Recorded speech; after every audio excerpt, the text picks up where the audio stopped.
Yn y blynyddoedd diwethaf, mae'r sector addysg a hyfforddiant ôl-orfodol yng Nghymru wedi datblygu ni'n mwy amrywiol ond hefyd yn fwy cymhleth, gan greu heriau go iawn i fyfyrwyr, dysgwyr, darparwyr a busnesau o fôn i fynwy.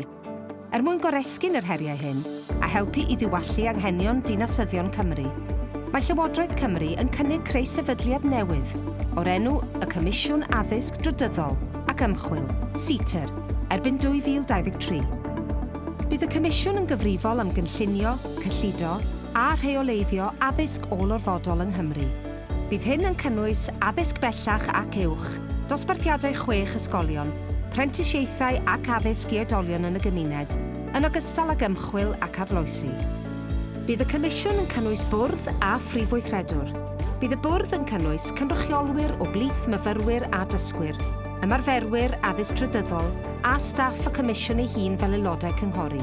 Bydd yn gweithio mewn partneriaeth ar draws y sector i baratoi a chyflawni strategaeth ar gyfer addysg ôl-16, sy'n hyrwyddo cenhadaeth ddinesig i fynd i'r afael a lles cymdeithasol, economaidd, diwylliannol ac amgylcheddol Cymru. Bydd dull mwy cydlynol o asesu ansawdd, gydag un fframwaith ansawdd dan oruchwyliaeth y Comisiwn a chydgysylltu gwell rhwng estyn a'r asiantaeth sicrhau ansawdd. Bydd y Comisiwn yn cynyddu'r addysg drydyddol sydd ar gael drwy gyfrwng y Gymraeg, gan gynnwys addysg uwch, addysg bellach a phrentisiaethau, mwyn ehangu'r dewis i fyfyrwyr a dysgwyr astudio drwy gyfrwng y Gymraeg.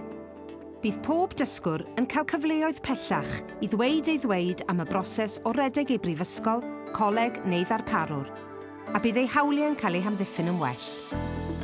Bydd y Comisiwn yn sicrhau bod hyn yn digwydd trwy cod ymgysylltu a dysgwyr a cynlluniau diogelu dysgwyr. Nod y cod ymgysylltu a dysgwyr yw sicrhau bod buddiannau myfyrwyr a dysgwyr yn cael eu cynrychioli. Bydd yn ofynnol i ddarparwyr ac eithrio ysgolion a gynhelir a chweched dosbarth ddangos ei bod yn cydymffurfio'r cod. Gall y Comisiwn ofyn i ddarparwyr baratoi cynllun diogelu dysgwyr sy'n esbonio sut y byddant yn gwarchod buddiannau myfyrwyr a dysgwyr pe bai unrhyw beth yn tarfu ar y cwrs. Bydd yn rhan o gwricwlwm lleol i bobl ifanc 16 i 19 oed, gan sicrhau bod awdurdodau lleol yn helpu i gynllunio hawl dysgwyr i amrywiaeth o gyrsiau academaidd a galwedigaethol, ac yn cael mynediad at wasanaethau cymorth.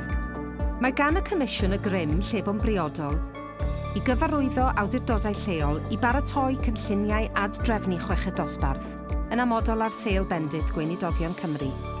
Bydd yn hwyluso rhagor o gydweithio agosach rhwng darparwyr, cyflogwyr a phartneriaethau sgiliau rhanbarthol mwyn lliwio strategaeth a sicrhau bod gan economi Cymru y sgiliau sy'n angenrheidiol iddi mwyn i fusnesau a chymunedau ffynnu.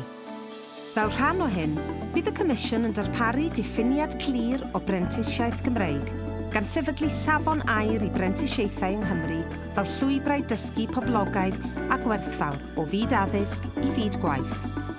Cam cyntaf yw sefydlu'r Comisiwn yn Nhaith Cymru tuag at sector addysg a hyfforddiant ôl-orfodol effeithiol, sy'n golygu bod Cymru yn lle gwych i ddysgu, ymchwilio ac arloesi.